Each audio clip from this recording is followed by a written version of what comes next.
New year, same old Ipswich. This is Blue Monday.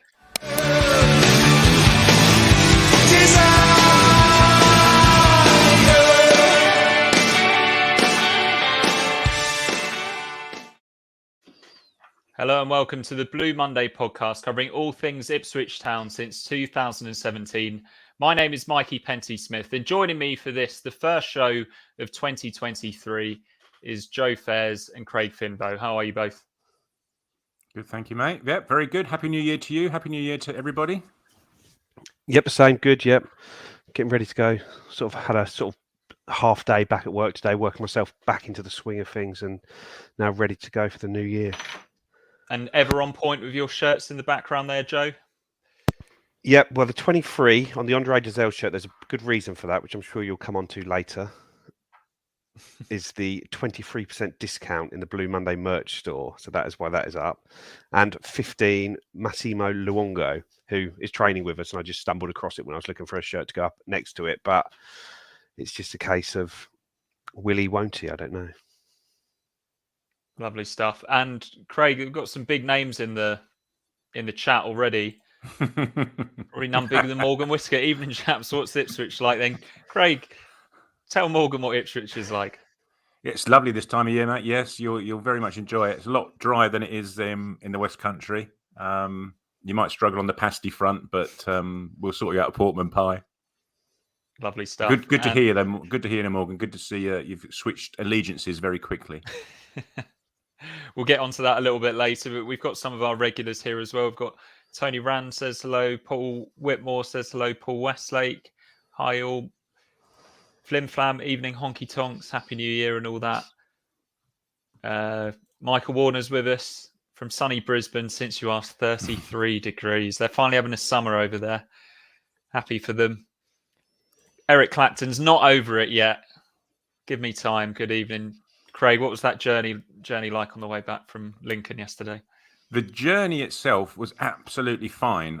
It was a 10-minute walk from the ground to where we parked, and within an hour after the game, I was an hour down the A1 rather than being a mile away from the stadium like you were at Wickham an hour after the game. So, and obviously three or so hours gave us plenty of time to dissect what was going on. We were listening to the radio, obviously, and stuff on the way home and listening to a bit of Radio 5 Live going over the anniversary, 40th, 50th, 60th anniversary of Sports Report, whatever it is. And then we just started talking again at 3.5 hours later. We're still talking about the match we just witnessed. So, yeah, it gave us plenty of time to stew over it, shall we say. Absolutely. Robert 1000's here. Hi, Lewis. Harp says, Happy New Year, chaps. Adam Plant, evening, lads, from Egypt. So, yeah, just a couple of things before we crack on. Craig is recording the darts, so please do not give any spoilers for the darts tonight. It's obviously the big final at Ali Pali. But we will welcome score updates from the Premier League. More than happy for those to come in. We're not taping Match of the Day tonight. Right, so let's crack on with the news. And with the January transfer window now open, the rumours have, of course, started. And today we learned that one of our promotion rivals have been weakened, Craig, with the aforementioned Morgan Whitaker recalled by Swansea. So I guess there's two questions to be made there. One, how much of a difference is this going to make to Plymouth between now and the end of the season? And I might save the second one for Joe. Have we got any chance of signing him? Yeah, well, it's pretty hot off the press, isn't it? It's only been the last hour or so that I think Swansea announced that they were recalling him. And I think it's their press release says that they're bringing him back for the Championship, or Plymouth's press release says that he's been taken back to play in the Championship. So taking that at its word as much as you can, it just weakens them, doesn't it? At a pretty integral point of the season. We all know how integral he's been to the way they play and the goals he's scored out of nothing, and the chances that he's created for their team. They're outperforming their XG by virtue of pretty much him being able to unerringly find the bottom and top corners from 20 yards plus. So yeah, I think from our perspective, regardless of whether we dip our toe in that particular water or not, it weakens them. And even despite who they manage to get in to replace, you can't imagine they're going to be producing the same sort of numbers that he has. So I think from our perspective, if we can start getting our house in order, it can only be a good thing, I think, from our perspective. Indeed. And Joe, do we have any chance of signing in him? And if not, are there any other League One clubs that you could see making a cheeky bid? I don't really see that anyone else in League One could afford him. If we're talking just purely as a permanent transfer, because it does seem, from what you could tell, listen to Russell Martin's press conference yesterday and the sort of statements that have come out of the clubs, they don't seem to want him at Swansea. They don't seem to have any real time or role for him there. So must be to sell. I don't really see anyone else in League One being able to stump up the cash to sign him. You're looking at 1.5, 2 million quid, aren't you, to sign him? I think we could do that if we wanted to, because we do sort of have a relatively unlimited pot of money. As long as we can put a business case together for the investment to the ownership group, we can get the money out. It's whether we want to, whether we'd be able to attract him, whether there'd be a better offer on the table for Swansea and Whitaker himself. But yeah, I think if he goes permanently to a club in League One, I can't see any other club, it being any other club than us. So not Plymouth then? Paul Westlake says, Dan mentioned that Plymouth is still trying to improve the loan deals to keep hold of him. Could you see him going back there on loan? I suppose there might be a bit of brinkmanship, might there, on Swansea's part, saying that, increase the wage percentage or increase the loan fee, and you can by all means have him back. But vultures are circling elsewhere, so stump up a bit extra cash, please, Plymouth, and you can have him back. It seems like it's almost been probably for the Plymouth fans, a slow motion car crash when you've seen what's going on. You see it released last week that Swansea want Ogbene, is that, I think, the former Rotherham striker, and they can't afford him because he's going to cost a couple of million. Whitaker's obviously in this form of his life, and you can tell that Swansea don't want him. You can tell that there's a chance that they're going to call him back purely to sell him, and ultimately there's a chance that they're just going to get him to sell him, try and raise some funds, try and bring someone else in that they think is more suited or is better for them in the Championship. They've obviously had a look at him and don't rate him and don't like him, whatever. But I think there's just a case of that. So it's just seeing where he goes, what clubs. Because even when you look, I know when you look at the Championship clubs, there's not a huge amount of transfer fees sloshing about in the Championship. Even from the bottom 12 clubs, there's not many that are going to be able to spend £1.5 to £2 million on a player, and it's just whether you get someone taking a risk higher up the food chain who will then loan him back down to Plymouth. Because I think if he's going on loan to anywhere in this league, it's going to be Plymouth, isn't it? Indeed. Graham Burns says he feels sorry for Whitaker. Do you think it would be a difficult one for him psychologically if he was to sign for Ipswich, or do you think that he'd just see the new challenge for what it is and get on with it? Well, he's put out a statement himself, hasn't he, on Instagram, whatever it was, and he's pretty emotional in it and pretty gutted that he was having to leave. If you take it at face value. So, yeah, there may be an element of that. And as someone mentioned, I think it was on Telegram group, saying that we've made it clear that we only want players who are desperate to play for Ipswich. Well, he's probably not. He's pretty desperate to play for Plymouth, not necessarily Ipswich. So yeah, we'll see. We'll see what happens. We don't know, do we? We can say all we can do at the moment is take things at face value, and all we know for sure is that currently, for at least the FA Cup game, Plymouth will be weakened. Well, they're not playing the FA Cup; they're out, aren't they? But yeah, for this weekend, Bolton at the weekend, aren't they? Yeah, for this weekend they'll be weakened. Flim Flam says there's interest in Whitaker in the Championship and lower Prem. Not sure he'd join another League One club. I guess it's whoever's going to stump up the money.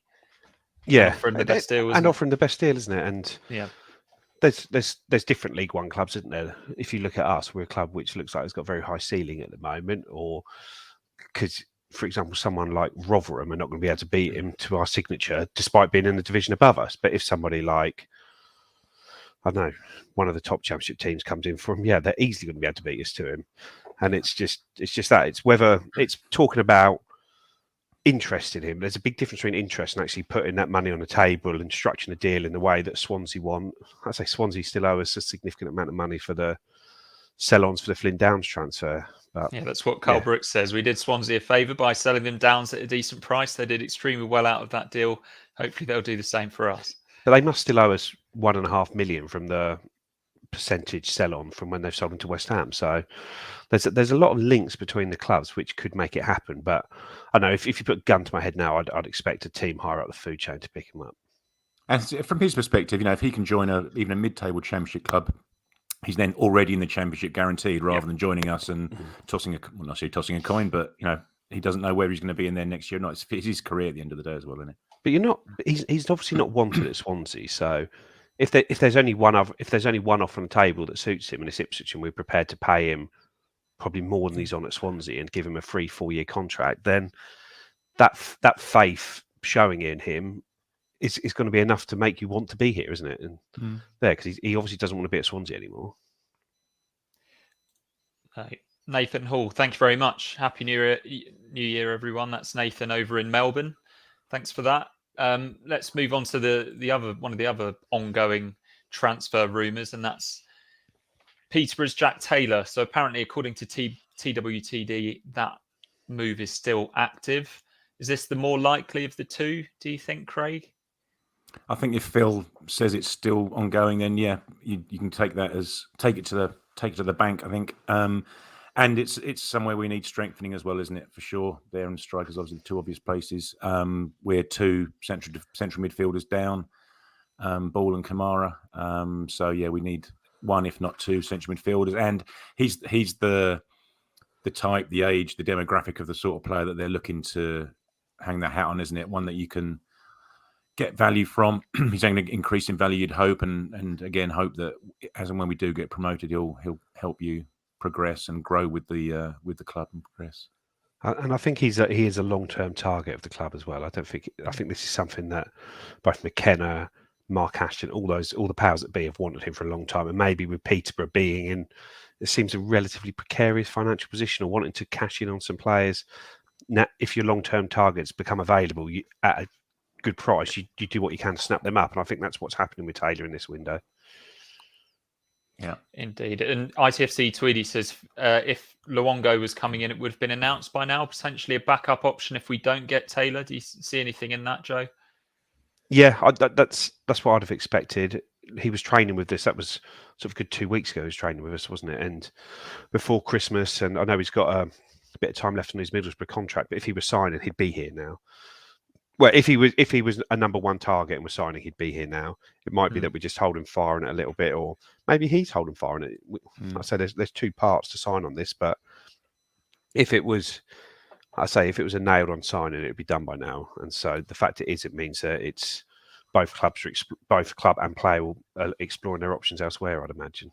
I'm surprised it hasn't been done, to be honest. It seems a relatively obvious deal to do. Even it's only ever going to be for 6 months anyway, so it's not going to cost you multi-millions of pounds to get done. It's covering position we need covered. It's immediacy. It could be done on the 1st of January. He's been with us. He knows us. He knows McKenna from way back. So yeah, it seems a strange one that we wouldn't have got done, regardless if we still after or do get Taylor.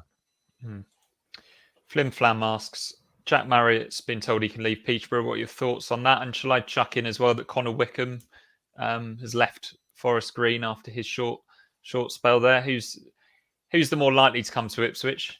Go on, Jay. I don't know, but I was just linking back to yesterday's game. I know we're not probably speaking about it in great detail, but when I saw the team yesterday, the one thing I noticed was when you don't have Connor Chaplin and Freddie Ladapo in the team, you are quite shot shy as a team, if that makes sense. In that, when you look at I've got the list here of the shots per 90 minutes of the game.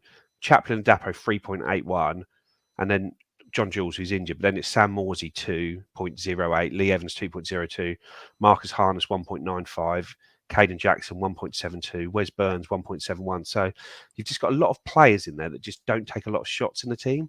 Well, when you look at the actual across the whole league, the players with the most shots in the league: 1, Jack Marriott; 2, Morgan Whitaker; 3, Connor Chaplin; 4, Freddie Ladapo.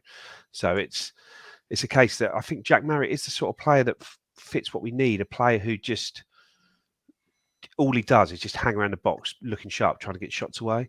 And I personally think that's what we need. I wouldn't maybe not say Marriott. He's sort of had his issues over the years as he's gone up and not done a great deal. Maybe there's sort of been questions over his attitude, both by Frank Lampard at Derby when he was there and back down here. But I just think there's something about that type of striker, similar to what James Norwood was like last year, where you can play James Norwood in the game and he'll have 5 shots. You can put Caden Jackson in that same role and he'll have one. And it's just you just need players that just want to get on the ball and want to shoot, because we do a lot of passing around and working the ball into good areas. But sometimes when we get into those good areas, we try and take one more pass, don't we? I think the issue with those signings in particular is next season, isn't it? You know, you're not going to take either of them, hopefully, fingers crossed, up into the Championship with you. And Adam Windley says, yeah, both very Marcus Evans types of signings. Think our sights are set high these days, but it is the January window, isn't it? And come back to us on the 31st of January, Adam. Yeah. But when you look at the summer transfer window, our sights were set higher, but we didn't get any of them over the line, did we? So sometimes, especially because we've got to play Plymouth soon, we've got to play Sheffield Wednesday soon, a bird in the hand is what you need. Sometimes you just need to get those deals done and get them in, and not take what you can get, but actually get a deal done is more important than trying to find the right player and it being in 6 games' time when you get the right player in, and then you've got to get them up to speed. We really, really want to get a couple of players in before the Plymouth game, really, don't we? Which is in 11 days from today.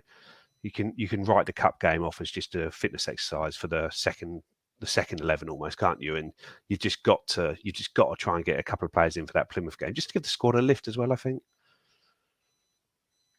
Indeed. And so yeah, let's get into this game at Lincoln that happened yesterday. A sold out away end. You were in your best hat, weren't you, Craig? There was a few changes to the starting lineup.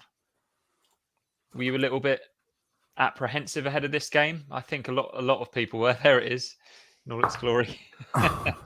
Yeah. And I think in the Telegram group as well, there was some grumblings, weren't there? Our part-time transatlantic drinking buddy Sully was asking where are the goals in this team, and that, as Joe says about not having either Ladapo or Chaplin. Certainly Chaplin on the back of how well he played against Portsmouth, but we don't know if he's one of the ones that's been partially suffering from illness, etc., etc. But yeah, looking at that team, it's not full of goals if Harness or Burns aren't on it. The rest of it pretty much picks itself. Obviously, it transpires that Leif Davis was properly ill, didn't even travel, hence why Greg Lee was there. But one thing to point out on that screen there is the average age of our team. It's 28 and a half years old. There aren't many youngsters. We often talk about needing a bit of experience in the team, etc. Well, you're not going to get much more experience than the 28 and a half year old first 11, I wouldn't have thought. Yeah, that must be our oldest team of the season by some distance, Joe. Yeah, I'd say so.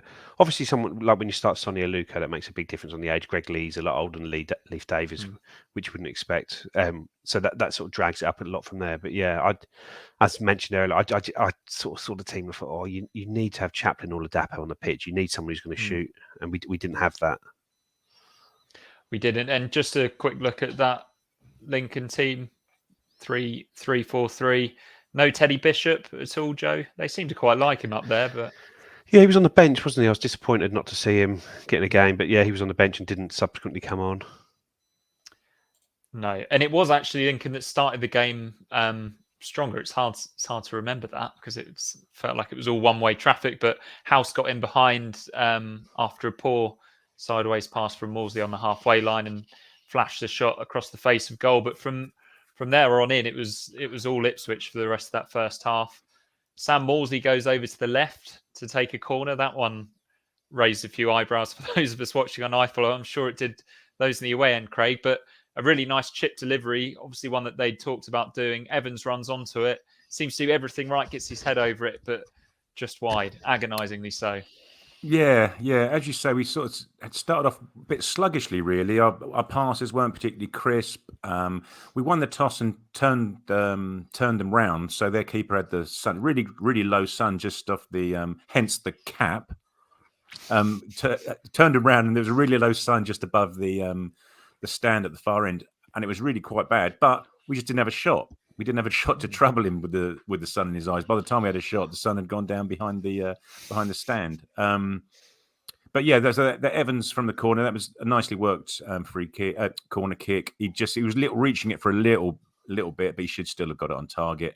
But yeah, we started to get into it. Aluko had a shot from one of our from a Burns cutback, I think, as well.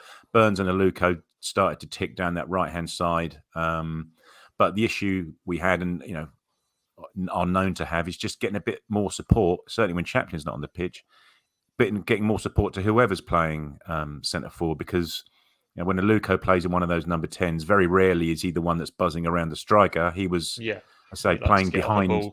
Yeah, he was behind Burns, really. Him and Burns had some really nice moves going on, little triangles and 1-2s in that corner, but it was very much in that corner. So by the time Burns is crossing it, he's crossing it to Jackson plus maybe Harness.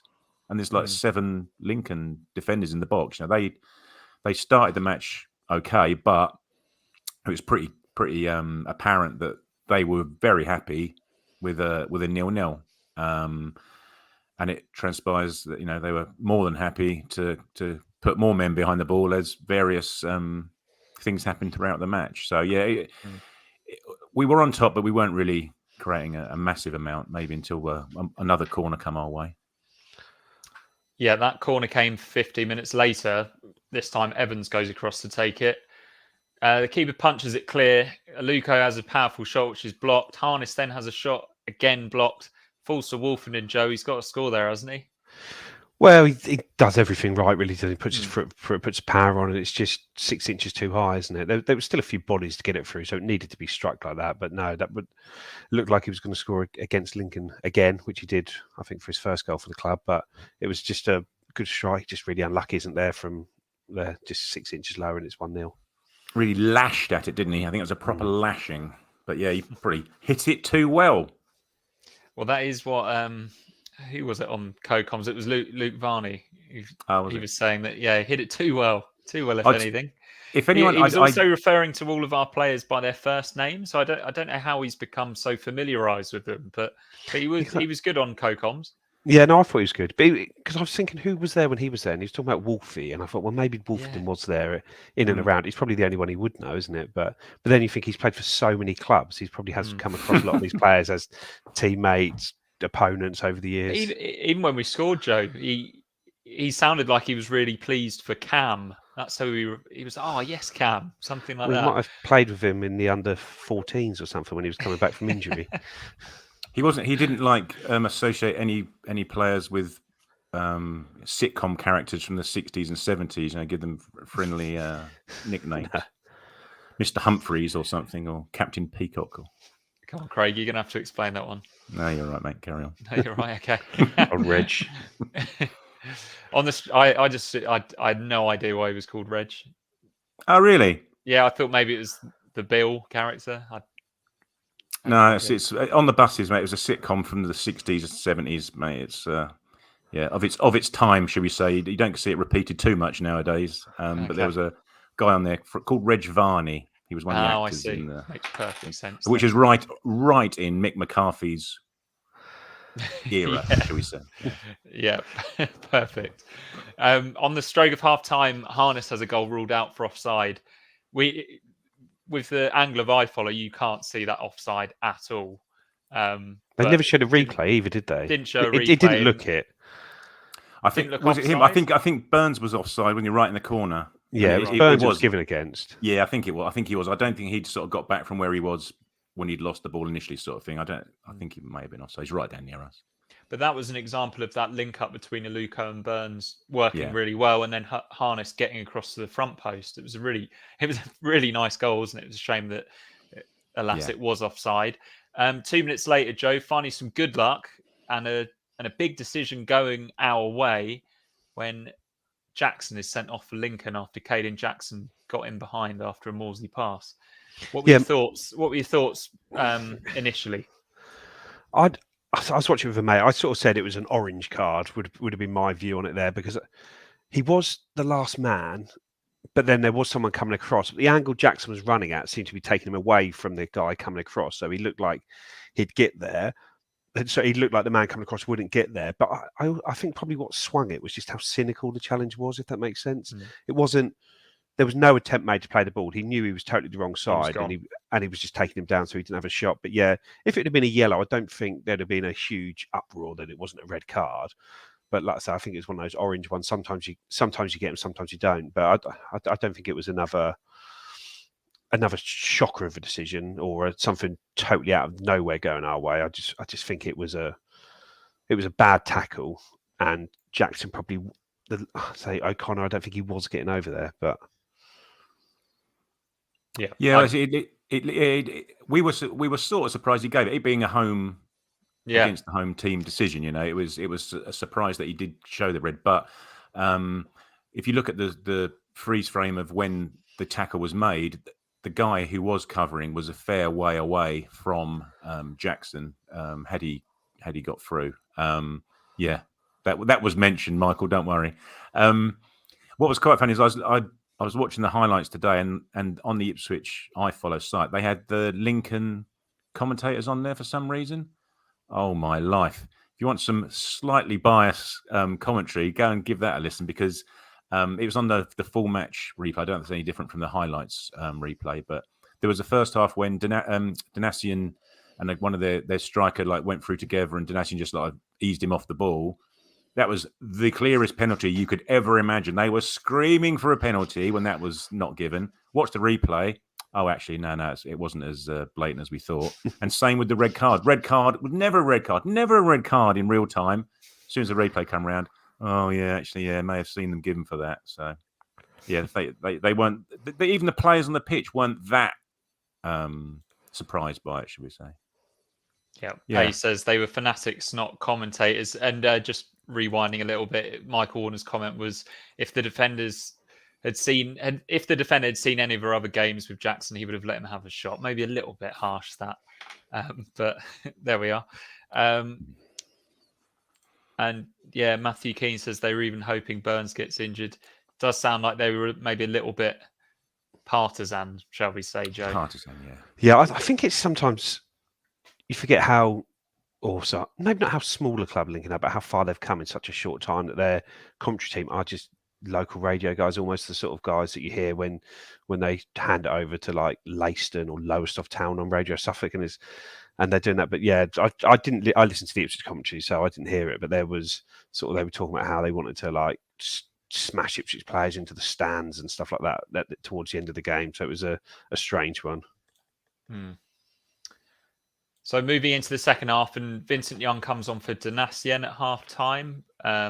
The dominance continues, really. Burns has a header well saved, and I've seen a still of that today, and you can clearly see a couple of Ipswich players being wrestled to the ground in the background. But then a few minutes later, Lincoln have a corner, Craig, and I think they're warned about holding in the area, in fairness to the referee.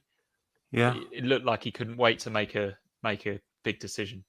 Yeah, or another big decision. Yeah. So he, from the very beginning, really, he'd not made it all about him, but you were very. It was noticeable that there was a ref on the pitch, shall we say, in that. So from the first whistle, whenever there was a free kick, he was taken longer than the Lincoln players would have taken to take the free kick, to get everyone settled and the ball put right and the wall marched out and everyone right, and then he'd walk over to where he wanted to stand, and then he'd sort of signal and blow his whistle. He's just taken an age to get everything in place. Obviously, he was upsetting the Lincoln fans for not giving this penalty and then sending off Jackson. And then, there was a bit of jostling in the box, like there is at every single corner. And he stops it, as referees often do, calls a couple of guys over, let's stop it, I'm watching you, etc., etc. And then, the corner comes over. And again, like happens at every single corner, we see 7, 8, 9, 10 times a match. There's jostling, there's pushing, there's people being thrown over. And he, unfortunately for us, the guy he'd spoken to, Vincent Young, was a guy that happened to be involved yet again.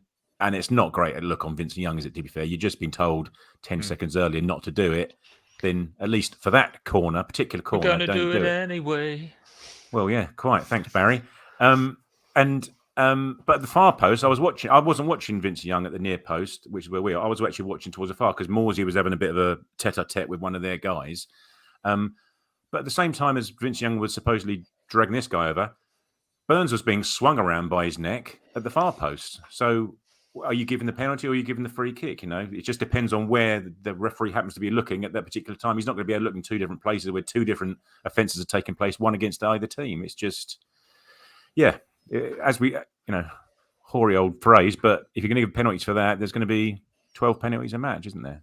Yeah, that's what Romeo 4 says on that basis. The ref could give a pen every set piece. But I think the overriding emotion is the ref was desperate to make a big decision, but then maybe there's that small 20%, Joe, that says, Vincent Young, you've just got to be smarter than that. I think he's done it before, hasn't he? I can't remember. I can't remember back to the game, but he's made these sort of silly decisions when he's already been booked, things like that. I remember Bolton at home last year when we were stuffed against them, and Afolayan was giving him a hell of a time, sort of giving away a penalty, dragged him down again, and got the hook after about 30 minutes.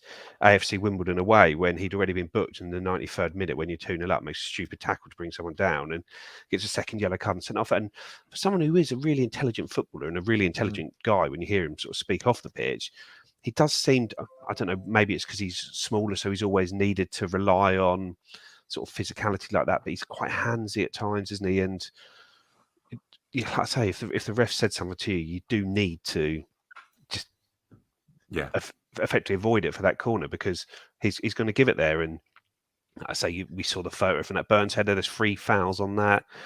Craig's mentioned the Burns on this. Every single corner the other week is a penalty. Or when I can't remember what home game it was where we scored, when Chaplin got 2 goals the other week and he hammered on home, and one was sort of straight from what should have been a penalty. It was just that was the only chance for getting something out of the game, wasn't it? A goal from a penalty. They weren't going to create anything like that. And do that. But and again, sort of people talk about McKenna after the game, sort of being rattled by it. I think he's just massively, massively frustrated by this penalty record in the league, where we've had 1 penalty at Portman Road this year, despite probably having quite literally 15 times as many touches in the box as the opposition, all the challenges flying in, all the appeals, and we don't seem to get anything. We've had all these penalties where people are getting dragged down. The players are telling the ref, look, watch what is going on, and we're not getting anything. And then the first penalty in one of our games that's awarded for something like that is against us, even though we have 10 times as many corners as the opposition and never get a penalty, despite it being like this every time. I haven't looked at the stats yesterday. How many corners did we have compared to Lincoln? We probably had, well, I don't know, they had 3 corners, and we probably had 8. And then the one that gets given is the one against us. So I don't know, maybe McKenna is trying to build a sort of an us against the world mentality, us against their mentality, but it is incredibly frustrating. We don't seem to get much on these penalties when we dominate these games. We don't. Fortunately for us, though, David Bergen is a lot more generous towards us. He's sent us five euros. Happy New Year to you, David. Thanks for joining us David. This evening, as always. So McKenna, after the goal went in, makes this triple sub. I imagine he was probably close to making this sub anyway. They were all dressed and ready to come on. They were already ready to come on, were they, Craig? Okay. Yeah. So it's Chaplin, Edwards and Adapo coming on for Harness, Luco and Jackson. I thought Luco had a fantastic game. It was a shame that he had to come off. Chaplin immediately involved, has a powerful shot on the turn. Just shows what we were missing, Joe, that shooting instinct. As soon as he got the ball, wasn't even really in a shooting position, was it? The ball was underneath him and he's managed to get a shot in. Keeper tips it over. Referee gives a goal kick, of course. Humphreys then comes on for Burns, Joe, and he makes quite the impression. Yeah, well, he's obviously only coming on because Burns was injured. I think if Burns was fit, he'd have stayed on, but maybe linked with his illness. But he'd been down twice for treatment at this point. And then Humphreys came on and played in a really sort of advanced 10 role. I think it's the 3rd time we've seen him do that after, I think, against Charlton at the back end of last season when he came on, played there, Bracknell in the Cup. He's played there and really great instinct shown. But again, Chaplin gets the ball and his first thought is just take a touch, turn and just put a delicious ball into the box, isn't it? When you see it goes there, it's just in that sort of corridor of uncertainty. The keeper can't come and get it. It's over the top of the defender, and Humphreys goes in, and he's just got to help the ball on, doesn't he? You can't sort of try and overcommit to these things. He just has to help the ball on and does brilliant. Just flicks it into the corner. The keeper's got absolutely no chance, and great header. And then sort of, you know what he's like. He's very professional, isn't he? Straight up, gets the ball, runs it back. The game's there to be won, and we do go on and try and win the game. But no, I thought that was a really good goal, really smart from Chaplin, really good finish from Humphreys. And just fantastic timing from Humphreys as well, Craig. Just the the ability to not only make the run, but also connect with the ball at the perfect moment to direct it in. It's not an easy skill. Yeah, that's right. He sort of if you watch the replay, he sort of ghosts in from the right, almost playing as a centre forward where he ends up, isn't it? And as you say, he got just the right amount of contact on the ball to deflect it in rather than go with it. And probably if he'd got better contact, it'd have been straight at the goalkeeper, wouldn't it? Or certainly more central down the goal. Just a quick one in regards to the substitutions. I just wonder, because as I said at the beginning, that the Lincoln were very much there for the 0-0. Yeah, they were more than happy with the draw. As soon as they go down to 10 men, they're going to be sticking everyone behind the ball.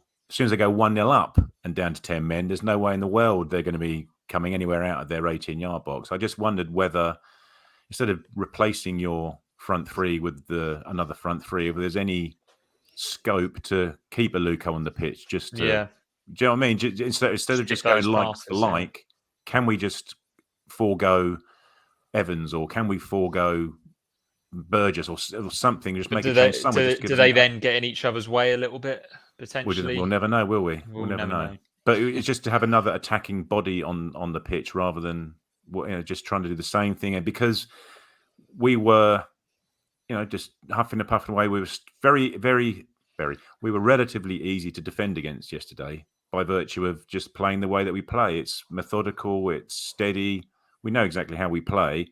Opposition now know exactly how we play, and they just won't provide us with the space in that final third. So we need someone just to conjure something up out of nothing. The throw-ins were annoying me a little bit yesterday. You get a throw-in down to the 18-yard box, and within 2 passes, it's back with Walton.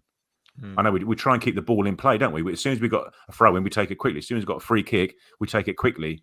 Well, the purpose of that, I would have thought, is to get at the opposition before they get a chance to settle. Well, you're sort of negating that by hitting it all the way back to the goalkeeper. It's a perfect opportunity for getting them to settle, and they won't be venturing too far from 30 yards from their own goal. We just didn't really up the tempo at all yesterday, or we're not in the business of creating chaos, are we? We haven't got Hadmi on the bench or anything like that. The Dapper didn't really do too much. I think once Chaplin came on, he was the one that gave us that. Yeah, but you need more than just that. Yeah, it's just one. And Humphreys as well.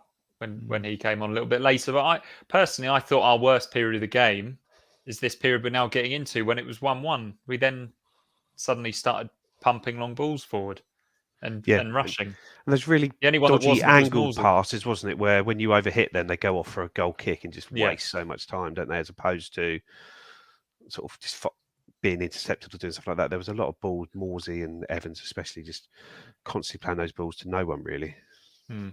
And in that, so there was 10 minutes left, Craig, plus all the stoppage time. You must have been thinking we're going to go on and win this, right?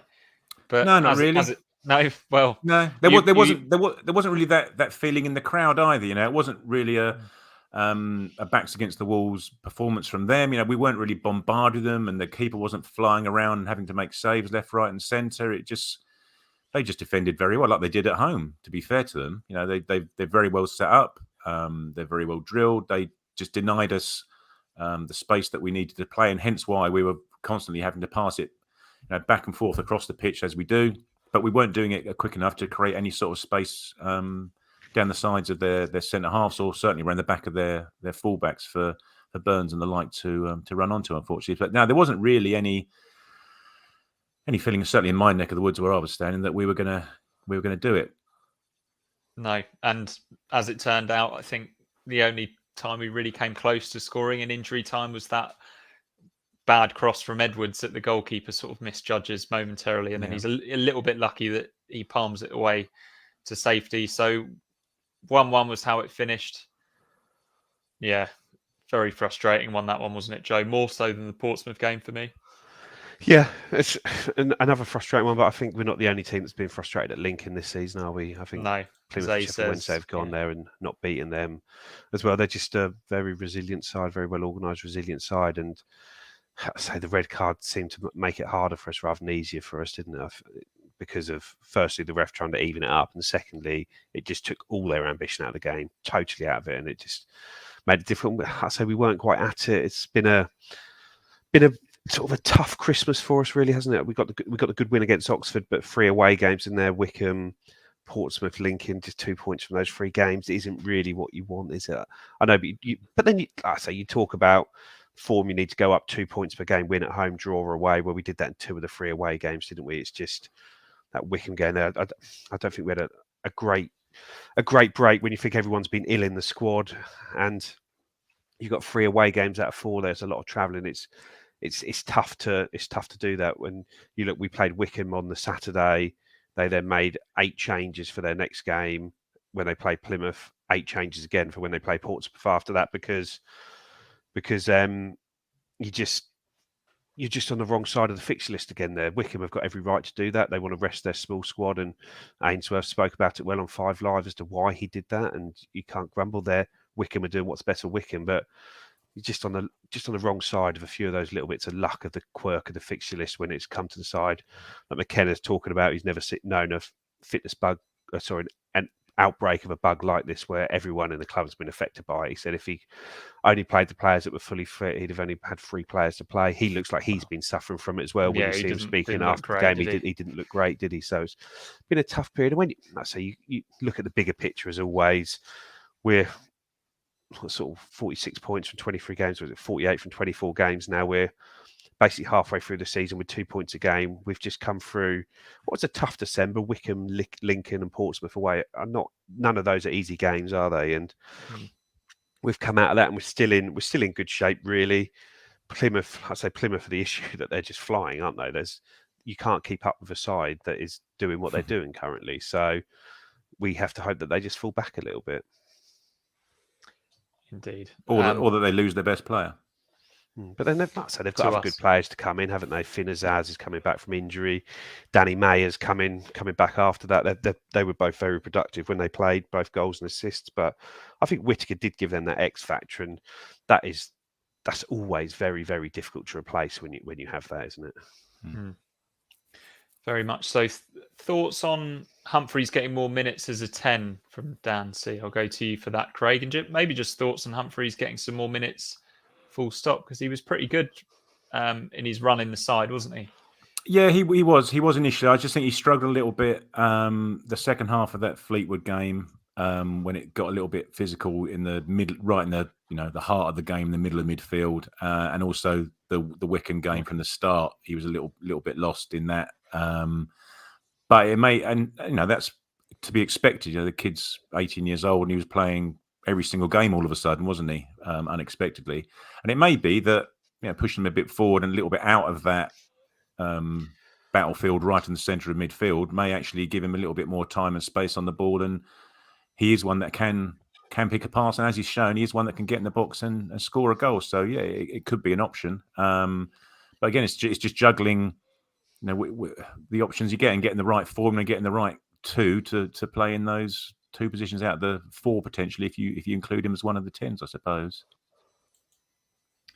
Romeo 4 asks Joe, had Ladapo been ill, can't see why Jackson would start. Otherwise, he's so ineffective as a central striker against a low block. I think some of the criticism of Jackson is maybe a little bit unfair, but I think that is a fair assessment, isn't it? That when the team is defending really deep, it's very difficult to get those balls in behind. I think we managed it once, and that was when Jackson pulled him down and was sent off. Was it Jackson? Yeah, Jackson got sent off from Jackson. I think Jackson played all right. Yes, I thought he did okay at what he does though, and what he does isn't score goals, unfortunately. And when he's a number 9, that's not what you want. You need him playing in that role, giving Burns a bit of competition, playing in that right-sided forward role, getting in behind, making those runs, dragging people about, exploiting space, and he does do that. And McKenna uses him well in those games. But we just have a massive problem at the moment, which we need to solve ASAP, and we now can solve it. That Freddie Ladapo is the only sort of League One quality number 9 we've got in the squad. And while McKenna likes to rotate players around, that's not a good position to be in because we don't have anyone. But we signed Ladapo at the start of the summer. We spent all summer chasing George Hurst, Will Keane. I know I'm treading over old ground saying this. And then we did that, and we ended up with Ghassan Hadmi, and he's been unlucky with injury. But when you see him come on, he's miles off it, isn't he? For that role, he might be all right as a agent of chaos to chuck on as a second striker in games. But you see at Wickham, Ladapo has to play 81 minutes because you simply one can't else. bring. Simply, there's no one else to bring on for him. And in the next game, sort of Portsmouth again, Ladapo's sort of the one starting in that one and playing the minutes there. And Jackson has to get his games because he's the only person that can take some pressure off Ladapo. But he's not suited to that role. He's a good player and he's done well for us this season, but he's not a number 9 in this system. It's just exactly the same. We are having this conversation ourselves is about Ladapo starting games or necessarily come on as a sub. You can't, in an ideal world, surely we've got the way that we play, and it's with a Ladapo type striker as your number 9. As Joe says, if he's playing for 70 minutes or if he's coming on, in an ideal, you just want to swap like for like, don't you? You're playing well, the system's working with your number 9. Why would you choose to replace a Ladapo type number 9 with a Jackson type number 9? You wouldn't, unless the there is no choice. Yeah, that's what I'm saying. But you wouldn't choose to do it if you did. You just bring on a like-for-like replacement, keep going as you are, and just keep playing well as you had been for the previous 70 minutes, rather than have to completely change the way that you're playing because the guy that you're bringing on runs channels rather than hold the ball up and back to goal. Yeah. Just to chuck a positive comment in from Dan C here. Burgess hit a couple of lovely long crossfield diagonal passes yesterday. He's come on leaps and bounds in recent weeks, isn't he? He's a guaranteed starter, isn't he? Yeah. He did. He fed some lovely balls into Harness in the Oxford game as well. To be fair, in that channel, that left hand channel, it just makes us look so much more balanced. Having a left-footed player on the left side just makes you look so much more balanced. The guy hasn't got to come back in on his right and push everything into the centre of the pitch. He did. He pinged a couple of balls out to Burns, who's winning his headers out there. And actually, that was one of the things that led to Burns getting injured was when Ladapo had that header, didn't he? Do you remember it went back to the far post and Burns headed it back into the middle? That was one of the things that I think whether he jarred it as he jarred his leg or his knee or whatever it is he landed, but he was on the floor after that head back to Ladapo to tamely head it at their goalkeeper, unfortunately. Right, let's have a look at the other results from across League One. This was New Year's Day's results. So Bristol Rovers 2-1 win over Cheltenham. Port Vale winning at Forest Green. I think it was Rich who said last time we were on that Burton have picked up, but 5-0 defeat away at Morecambe. Exeter still going strong, aren't they? 1-0 win at Oxford. Wickham, big win away at Peterborough. Obviously, their first choice team back in there, Joe. Plymouth, as we mentioned, just keep flying. Whitaker Stars in a 3-1 win over Milton Keynes Dons. Portsmouth lost again. The Cowleys lost their job.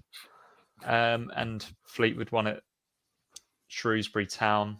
And then other results from yesterday. Bolton winning 3-0 away at Barnsley. They were a team that, to be fair, we were all talking about in the last show about them potentially having an outside early bet of red getting card, in the... Barnsley, didn't they? Oh, okay. They took advantage of playing against 10 men. Derby 4-0 winners over Accrington. We don't do that enough, do we? Sheffield Wednesday as well, 5-0 without Barry Bannon against Cambridge. That was one of the things that even at half time, when you're looking at the half time results, I think Wednesday were 2-0 up and the other two were 3-0 up at half time. You think, crikey, we've been plodding away here just to get a 0-0. But we were full of hope. 45 minutes against 10 men would be fine. Yeah. This is how the table looks at this stage. I think we'd have taken this at the start of the season, wouldn't we? But maybe not at the start of this festive period, Joe.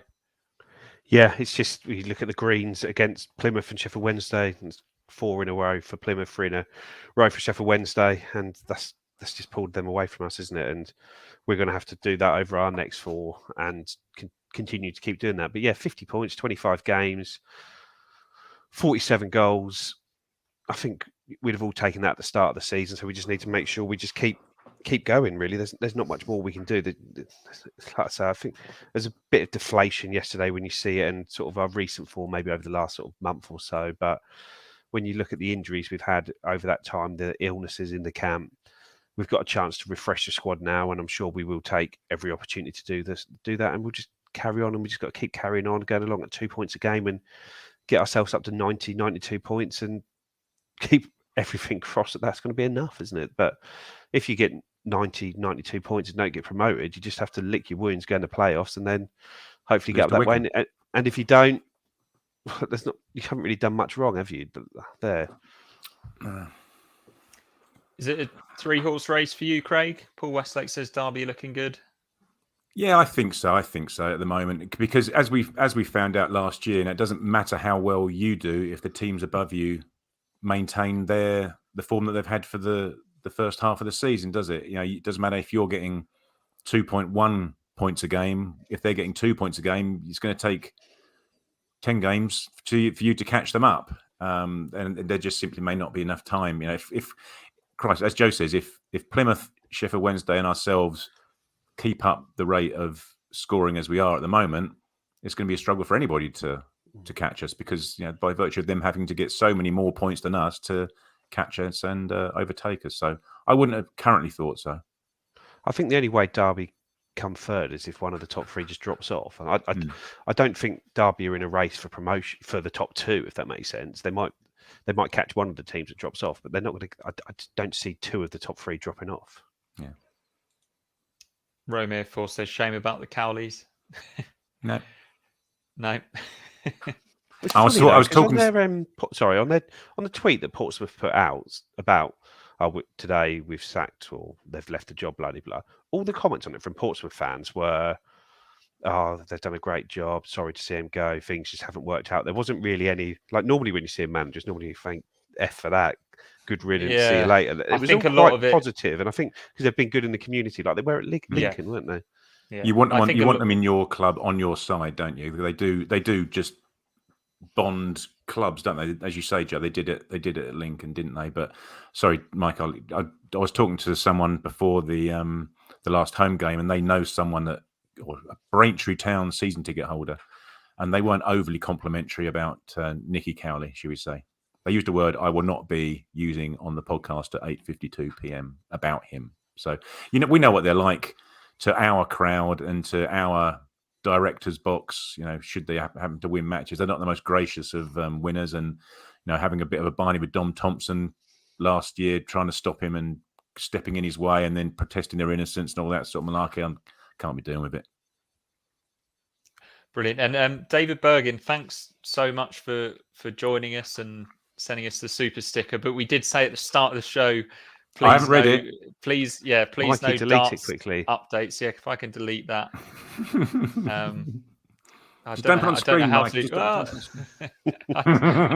delete it. That's the problem. Right. So let's get into a few other questions. This one on Burns. Do you think he's been found out this season, Craig? As you say, I think we're easy to play against. I just don't. People just aren't giving him that space behind the fullback, are they? For him to run onto. Don't get us wrong. He's still having a decent season. It's just obviously going to be very difficult to have as good a season as he had last year, where he was, I suppose, a little bit of a unknown quantity, certainly in our team and the way that we were looking to play. He's just playing a little bit further up the pitch, I think, and when he gets the ball, very often it's to his feet. And he's got a defender standing him up, and really he'll push it past and run past him or try and bundle his way through. He's not really going to be step overs and feinting this way and that like Chris Waddle is to get past him. So, yeah, potentially. I think what we did miss yesterday was Leif Davis on the other side. I think that really showed how much of an attacking threat he is, because for what good Greg Lee will do you in terms of giving you a bit more physical presence and winning all these back post duels and things like that. When he goes forward, he's obviously patently not as good as Leif Davis, and we missed that. There were times where he had the ball down the far left and was cutting back and passing it back rather than looking to take a man on and whip across him like Leif Davis has been doing on a very, very regular basis, hasn't he, for the last couple of months. Indeed, yeah, Leif Davis a big miss. Carl Brooks thinks we also miss Tyrese John Jules. Felt like he was getting better as time went on. I always thought he could change the game. We don't have that option off the bench at the moment, Joe, do we? No, and I think it's true that John Jules was starting to sort of come into his own a bit now. He seemed quite settled. He was playing the two roles well, both when he was playing as a 10 and when he was playing as a 9. There was almost becoming the sort of go-to striker in the tougher games we were having. It was generally him that was starting, and Ladapo that was starting on the bench, wasn't it? When you look back at it, and it's just really frustrating that he's got it's a real long-term injury, really, isn't it? Talking like early March, aren't they, on it? So he will be back, but we need someone in to replace him before he's back, if that makes sense. Yeah, absolutely. That's probably the number one target, would you say, in the position-wise in the transfer window? A, B, and C for me, the target. Yeah. So yeah, I suppose if we only make one signing and it's a decent forward, it's been a positive transfer window. Yeah, because you can argue very well that we are covered elsewhere in all the other positions. So maybe the centre midfield's a little bit light, but then if you've got Luongo hopefully hanging around, then it's one you can get done quickly if you need to. But yeah, crikey, we're just crying out for a centre forward of some stature. So as I said it's not going to be Evan Ferguson by the looks of things. No, I did wonder that when he was on the bench and come on. And he started today. Yeah, exactly. Crikey, that's that Kai Bosch. And Phil seemed pretty confident about that, didn't he? That was going to happen. But I would just really like to know and I called it yesterday, a stellar centre forward, a proper top League One striker, or even bottom Championship League, League One striker would do in this formation, because we just haven't had a chance to see it happen. Any suggestions on it? Any thoughts on who you'd like to see? I don't know. Yeah, let's have some names in the live chat then, while we plug our merch, which from tomorrow, I'm not sure for how long, it might just be for the rest of January, is oh yeah, sorry. I wonder what you're doing there, Joe. 23% off from tomorrow. So I've got a long sleeve t-shirt. I think, Craig, you're going to get yourself a hoodie, aren't you? The hoodies a hoodie. Are really good. There's dog bandanas, as you always bring up, Craig. Seems like the perfect gift. Joe, have you got any yet? Yeah, I've got a nice t-shirt, nice cotton t-shirt, which I wear quite frequently. Have I got it on now? No, I don't think so, because it's grey. I've got red on. I've got the one on the top row. Yeah, there we are. There's a few examples. And the pre-match show will be back on Friday morning, I believe. I think there's going to be a pre-record for this one. It's Rotherham in the FA Cup. It's going to be Benjamin Bloom giving his expert analysis on Rotherham with Seb Friday morning. And then the Flagship will be back live next Sunday. And that's going to be Rich, David Diamond, and yourself, Joe. So you're going to be rested for the rest of the week, Craig, ahead of a busy January. That's it, mate. Yeah, no, we're now back. I've had my little Christmas break. I'm now back into full taxi mode on Sundays. So yeah, I shall be sitting in a sports hall somewhere watching Leather on Willow and listening and watching the pod. And watching the pod, of course. So, gents, just before we go, let's dip back into this chat and see if there's any names coming up. Clark Harris. There was a rumour of him going somewhere in the Championship. Sunderland, wasn't it? Sunderland was linked to him today, wasn't there? Because they've obviously lost. Old mate Sims has gone back to Everton, hasn't he? So they're looking for a striker. David W says Drogba rejuvenated. Chef Kikuchi would do me rejuvenated. Shankland at Hearts would be my choice for May. I know we have watched a few games up in Scotland, but I don't know. I'm sure it's a sort of Eastern European sounded name for a striker we were looking at up there, but I can't remember it. Just as a comparison, Matt Penny's playing like Roberto Carlos up there at the moment in the Scottish League. So let's just give levels. Carl Brooks says he'd like to see us sign Aaron Collins. Thinks he looks a handful. He's playing both as a 9 and a 10 for Rovers. Presumably that's Bristol Rovers. Yeah, I wonder if, because obviously Dane Scarlett is a player that Kieran McKenna rated highly, who was at Portsmouth under the Cowleys, whether there's any chance he goes back and comes here. I don't know. What Portsmouth fans don't seem overly enamoured by him, but when you hear Kieran McKenna talk about him, who described him as one of the best young strikers in the world, not the country, not Europe, the world, and he's looked good in the two games against Portman Road. I wasn't able to watch the game against Portsmouth at Fratton Park, so I don't know how he played there or if he played there. But yeah, he's a player with his movement, which looks very good in our system. That could be a good fit there. Is he someone that we could look at? Obviously, Morgan Whitaker's a name which we've spoken about plenty at the start of the pod. George Hurst looks like he's going to be recalled from Blackburn to go back to Leicester. Is he someone we go back in for again? As we chased him for a lot of the summer, Johnson Clark-Harris, Aaron Collins, the old Ipswich pair, or the old Ipswich trio, Connor Wickham, Macaulay Bonne, Jack Marriott, Jordan Rhodes. Jordan Rhodes is a player that we've spoken to, according to TWTD earlier. They released that before the window. Jordan Rhodes was someone we'd spoken to, but he's scoring again at Huddersfield. But does he want to get out there? Does he want to move back down here? I don't know where his home is. I know we got married down in Ipswich because had a friend to go to the wedding. So they're still, maybe him and his wife are still based down here. I don't know, or live up there and they want to come back here. There's a lot of players there. Evan Ferguson, who's starting for Brighton, but if they sign free players and next week he's available again. Yeah. Dan's just mentioned Tom Cannon available to loan from yeah. Everton, who's, I think Sheffield Wednesday might be the side going after him at the moment. So there's a lot of players out there, but it's not And to as you say say, one Joe, is going to come from that list I've just said there, but probably there's not many more outside there, is there? But as you say, Joe, we don't know what the Premier League clubs will be doing about recalling their players that aren't getting time or want to send them out somewhere else in January. You know, as you say about Scala, it may be that Tottenham think, well, hang on a second, he's not getting many minutes there. We don't know who the next manager is going to be. We know he'll be coached well and play minutes at Ipswich. Just drag him back and put him somewhere else. You don't know. Next couple of weeks, it may be a little bit clearer as to who's available in that little sphere of player, if you know what I mean. Lovely stuff. It's been a little bit doom and gloom at times tonight, gents, hasn't it? Obviously, a really frustrating result against Lincoln. Quite a frustrating one at Portsmouth as well. But overall, we're pretty happy with the way things are, aren't we? We're spoilt these days, albeit in League One. Yeah. It is difficult though, isn't it? It's difficult when you go to these matches and you see us play and you look at the stats and you're coming away and you know damn well you come against all these teams. We'll include Wickham in this, and they've got no intention really of winning the match. You know how they're going to play before you turn up, and you still can't break the buggers down to get the results that you think you deserve with your own eyes. You think you deserve, and the stats seem to bear it out.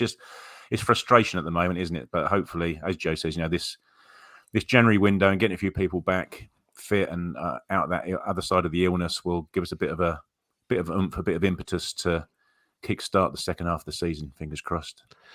And I think we have to remember that McKenna is a rookie manager, and it's not so much he's a rookie in the game, but he spent his career in like the Champions League coaching those sort of players.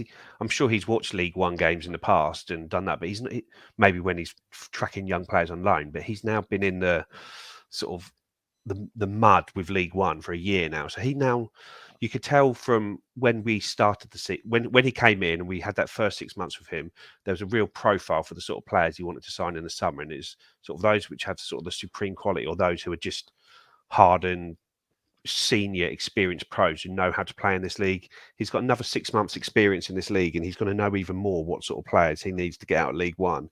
It's not an easy league to get out of. Over to you, Mark Ashton. Over to you, Mark Ashton. But yeah, thanks everyone for watching. Do drop us a like on YouTube. Make sure you're subscribing as well. Check out the merch store from tomorrow, 23% off. There's some great January bargains to be had there. Any final words from you two before we go? Over to you, Mark Ashton. Yeah, over to you, Mark Ashton.